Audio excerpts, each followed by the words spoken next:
तो इस एपिसोड की कहानी आरडी और रीना को दिखाने से शुरू होती है। वो दोनों वहाँ के एक मशहूर मैजिकल स्कूल में एडमिशन लेने के लिए आए थे और उन दोनों को देखकर हेडमास्टर काफी ज्यादा खुश होते हैं क्योंकि उन दोनों के पेरेंट्स काफी मशहूर मैजिशियन हैं। इसीलिए हेडमास्टर दिल खोल के उनका स्वागत करते हैं। आगे हेडमास्टर कहते हैं यहाँ पर एडमिशन लेने के लिए स्टूडेंट्स को एंट्रेंस टेस्ट देनी पड़ती है, लेकिन तुम्हें कोई टेस्ट देने की जरूरत नहीं है। लेकिन आरडी एंट्रेंस एग्जाम देने के लिए कहता है क्योंकि वो अपनी मैजिकल स्किल्स हेडमास्टर को दिखाना चाहता था, जिसमें रीना भी उसका साथ देती है। और जब थोड़ी देर बाद स्कोर बोर्ड पर रिजल्ट अनाउंस किया जाता है तो उसमें रीना तो काफी अच्छे नंबर से पास होती है, लेकिन वहीं पर हमारा हीरो आरडी, जिसके एग्जाम में 0 नंबर आए थे, वो भी पास हो जाता है। और ये बात उसे काफी अजीब लगती है। उसे लगता है कि यार मेरे साथ कोई प्रैंक कर रहा है। तभी वहाँ पर हेडमास्टर आते हैं और वो इन दोनों को एंट्रेंस टेस्ट पास करने के लिए कांग्रेट्स कहते हैं। लेकिन आरडी को समझ नहीं आ रहा था कि यार 0 नंबर आने के बाद भी मैं पास कैसे हो गया, जिसपे हेडमास्टर बताते हैं कि तुम्हारे 0 नंबर इसीलिए आए हैं क्योंकि तुमने टेस्ट में एक भी क्वेश्चन का आंसर ठीक से नहीं दिया। जिसे सुनकर आरडी हैरान रह जाता है, लेकिन अभी भी क्वेश्चन तो वही था कि आखिर 0 नंबर आने के बाद आरडी पास कैसे हो गया। जिस पर हेडमास्टर कहते हैं कि भले तुमने क्वेश्चन का आंसर ठीक से नहीं दिया, लेकिन जिस बारीकी से तुमने क्वेश्चन लिखे हैं वो मुझे काफी पसंद आया और इसीलिए तुम्हें भी रीना के साथ यहाँ पर एडमिशन दिया जाता है। उसके बाद हेडमास्टर सभी स्टूडेंट्स को आरडी के पेरेंट्स के बारे में बताते हैं कि उन्होंने करीब 10 साल पहले सिटी के लोगों को एक काफी बड़े ड्रैगन से बचाया था और इसीलिए सब लोग आरडी की वाहवाही करने लगते हैं। तो वहीं दूर से एक लेडी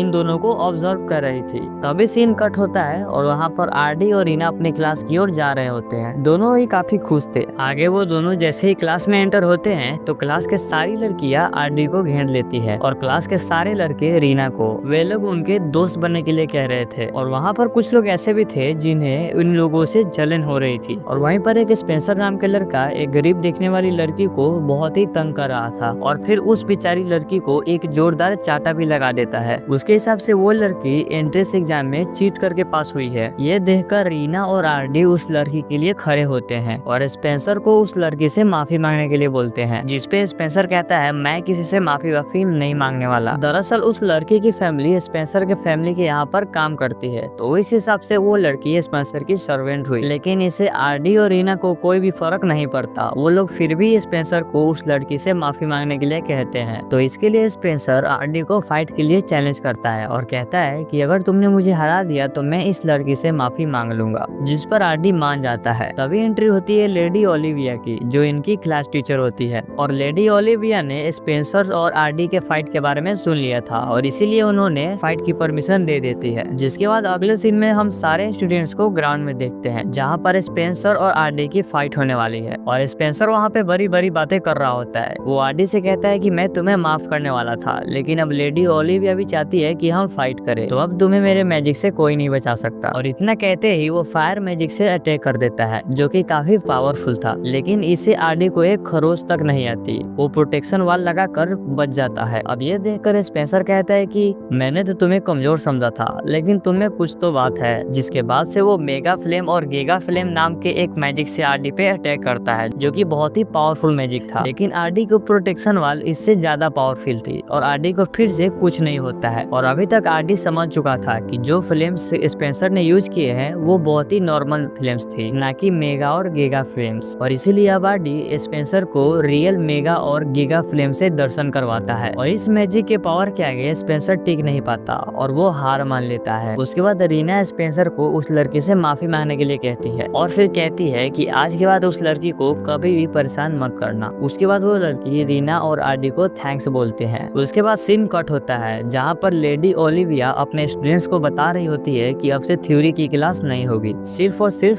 फील्ड ट्रेनिंग ही होगी। जिसके बाद वो सभी को 3-3 का ग्रुप बनाने के लिए कहती है और उसके बाद सभी लोग अपना अपना ग्रुप बनाने लगते हैं। लेकिन आरडी देखता है कि वो लड़की दूर अकेली खड़ी होती है। ये वही लड़की थी जिसे स्पेंसर तंग कर रहा था। तभी रीना आरडी से पूछती है कि क्या हम उस लड़की को अपने ग्रुप में ले ले, जिस पर आरडी हाँ बोल देता है और रीना उस लड़की को अपने ग्रुप में शामिल कर लेती है। आगे वो लड़की अपना नाम जेनी बताती है। उसके बाद सीन कट होता है और हम देखते हैं कि लेडी ओलिविया सभी स्टूडेंट्स को एक अंडरग्राउंड केव में लेकर आई है। वो उन लोगों को बताती है कि तुम्हें अंदर जाकर ब्लैक बॉल मोस्टर का सामना करना है और ये सुनकर सभी स्टूडेंट्स डर जाते हैं। वहीं लेडी ओलिविया आरडी से कहती है कि ये तुम्हारे लिए तो काफी आसान काम होगा, जिसे सुनकर आरडी कहता है देखते हैं। और फिर वो जेनी और रीना को लेकर जाने लगता लगता है और तभी अचानक उनके सामने ढेर सारे ब्लैक बोल्ट मॉन्स्टर आकर खड़े हो जाते हैं, जिन्हें देखकर जेनी नीचे गिर जाती है। लेकिन रीना और आरडी मिलकर सारे ब्लैक मॉन्स्टर को जलाकर राख कर देते हैं। यह देखकर जेनी को काफी ज्यादा बुरा लगता है। उसे लगने लगता है कि मैं किसी काम की नहीं हूँ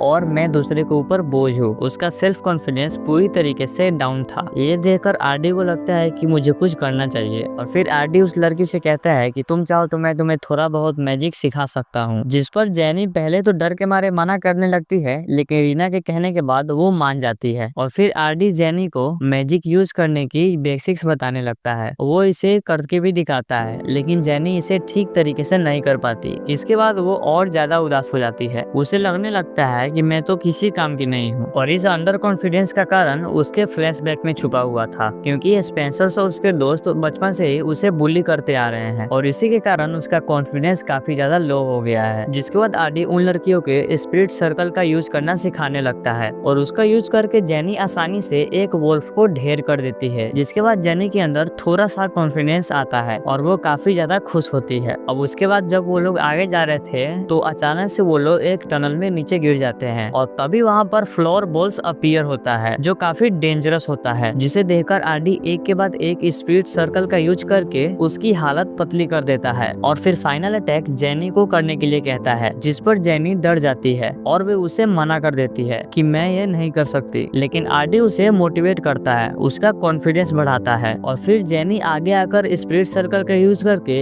एकदम अच्छे तरीके से फ्लोर बॉल्स को ठिकाने लगाने लगती है और फिर आखिर में वे सब मिलकर फ्लोर बॉल्स को हरा देते हैं और फिर उसके बाद उसके सिंग लेडी ओलिविया के सामने रख देते हैं। जिसे देखकर स्पेंसर बोलता है कि वो लोग जरूर झूठ बोल रहे हैं और ये सुनकर जेनी स्पेंसर को एक जोरदार चाटा लगा देती है, जिसे देखकर हम समझ जाते हैं कि अब ये जेनी पहले जैसी नहीं रही और स्पेंसर भाग खड़ा होता है। और फिर गाइस, इसी के साथ ये एपिसोड यहीं पर खत्म होता है। नेक्स्ट एपिसोड के लिए डू सब्सक्राइब।